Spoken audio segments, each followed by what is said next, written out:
ಸಂಸದರಾದ ಸುಧಾಕರ್ ಅವರು ನನ್ನ ವಿರುದ್ಧ ಬೇರೆ ಬೇರೆ ಪರ್ಸನಲ್ ಆಗಿ ಏನೇನ್ ಟಾರ್ಗೆಟ್ ಮಾಡ್ತಿದ್ರು ಸುಮಾರು ಒಂದು 10-12 ವರ್ಷಗಳಿಂದ ನಾನು ಜೀರ್ಣ ಮಾಡ್ಕೊಂಡೇ ಬಂದೆ.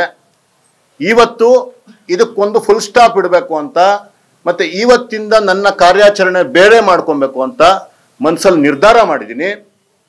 ಅದರಂತೆ ನಡೀತೀನಿ. ಏನು ನನಗೆ ಇದುವರೆಗೂ ತೊಂದರೆ ಕೊಟ್ಕೊಂಡು ಬಂದ್ರು. 2007ರಲ್ಲಿ ನಾನು ಮತ್ತೆ ಸುಧಾಕರ್ ಅವರು ಕಾಂಗ್ರೆಸ್ ಪಕ್ಷದಲ್ಲಿದ್ವಿ. ಇದೇ ಸುಧಾಕರ್ ಅವರು 2007-8ರಲ್ಲಿ ಸುಧಾಕರ್ ಅವರು KPCC ಪ್ರೆಸಿಡೆಂಟ್ಗೆ ಸೆಕ್ರೆಟರಿ ಆಗಿದ್ರು.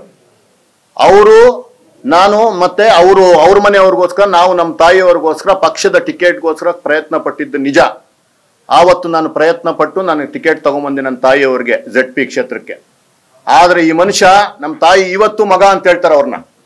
ಆದ್ರೆ ಈ ಮನುಷ್ಯ ತನ್ನ ತಾಯಿಯನ್ನೇ ಸೋಲಿಸ್ಬೇಕು ಅಂತೇಳಿ ನನ್ನ ತಾಯಿಯನ್ನ ಆವತ್ತು ರೆಬೆಲ್ ಹಾಕಿ, ಏನಕ್ಕೆ ಆವತ್ತಿಂದನೇ ನಮ್ಗೆ ಈ ರೀತಿಯ ಜಿದ್ದು ನಮ್ಮ ಮೇಲೆ ಹೊಟ್ಟೆ ಉರಿ, ಆವತ್ತು ನಮ್ಮನ್ನ ಸೋಲಿಸುವಂತ ಕೆಲಸ ಆಯ್ತು. ಆದ್ರೂ ನಾವು ನಿಮ್ಮನ್ನ ಬಿಟ್ವಾ? 2013ರಲ್ಲಿ ಎಲೆಕ್ಷನ್ ಅಲ್ಲಿ ನೀವು ಯಾವ ದೇವ್ರ ಮುಂದೆ ಬೇಕಾದ್ರೂ ಬಂದು ಪ್ರಮಾಣ ಮಾಡಿ, ನಾನು ಅಕಸ್ಮಾತ್ ಕೆಲಸ ಮಾಡದೇ ಇರ್ಬೋದು ನೀವು ಕಾಂಗ್ರೆಸ್ ಅಲ್ಲಿ ಇದ್ದಾಗ, ಆದ್ರೆ ನಿಮಗೆ ತೊಂದರೆ ಕೊಡುವಂತಹ ಕಚಡ ಕೆಲಸ ನಾನು ಮಾಡಿಲ್ಲ. 2018ರಲ್ಲಿ ನೀವು ಬೇರೆ ಪಕ್ಷದಲ್ಲಿದ್ರಿ, ನಾನು BJP ಪಕ್ಷದಲ್ಲಿದ್ದೆ. ನನ್ನ ಡಾಕ್ಟರ್ ಮಂಜುನಾಥ್ ಅವರಿಗೆ ನನ್ನ ಕೈಯಲ್ಲಾಗಿದ್ದು ನಾನು ಕೆಲಸ ಮಾಡಿದ್ವಿ.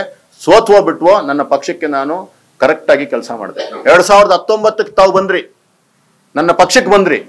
ನೀವು ನನಗೆ ಕಳಿಸಿರೋ ಮೆಸೇಜಸ್, ನಾನು ನೀವು ಮಾಡಿರುವಂತಹ ಕೆಲಸ, ನನ್ನ ತನು ಮನ ದನಗಳನ್ನೆಲ್ಲ ಅರ್ಪಿಸ್ಕೊಂಡಿದ್ದೀನಿ. ನಮ್ಮ ಹೋಬಳಿಗೆ ಇನ್ಚಾರ್ಜ್ ಮಾಡಾಕಿದ್ರು. ನಮ್ಗೆ ನನ್ನ ಜೊತೆ ಬೆಳ್ಳಿ ಪ್ರಕಾಶ್ ಅವರು ಕೆಲಸ ಮಾಡಿದ್ರು. ನನ್ನ ಅಣ್ಣ CT ರವಿ ಅವರು ನಮ್ಮ ಕ್ಷೇತ್ರದ ಉಸ್ತುವಾರಿಗಳಾಗಿದ್ರು. ಅವ್ರನ್ನ ಕೇಳಿ ನೋಡಿ, ತನು ಮನ ದನಗಳನ್ನ ನನ್ನ ಸಮಯನ ಕೊಟ್ಟು ಅಷ್ಟೊಂದು ಕೆಲಸ ಮಾಡಿ ಇಡೀ ಹೋಬಳಿಯಲ್ಲಿ ಯಾವತ್ತು ಯಾರಿಗೂ ಬರ್ದಿರೋ ಅಷ್ಟು ಲೀಡ್ ಕೊಡೋದಕ್ಕೆ ನನ್ನದು ಒಂದು ಪಾಲಿದೆ ರೀ. ನಾನು ಯಾವತ್ತು ಕೆಟ್ಟ ಕೆಲಸ ಮಾಡಿದ್ದೀನಿ?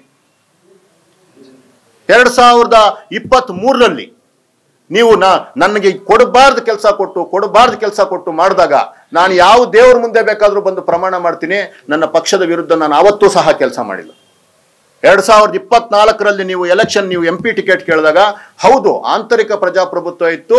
ನಾವು ವಿಶ್ವನಾಥ್ ಅಣ್ಣ ಮಗನ್ ಅಲೋಕ್ ವಿಶ್ವನಾಥ್ ಅವ್ರಿಗೆ ಟಿಕೆಟ್ ಕೇಳಿದ್ ನಿಜ.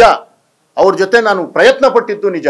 ಅದನ್ನು ತಪ್ಪು ಅಂತ ನೀವು ಹೆಂಗೆ ಹೇಳಕ್ಕಾಗುತ್ತೆ? ಆಂತರಿಕ ಪ್ರಜಾಪ್ರಭುತ್ವ.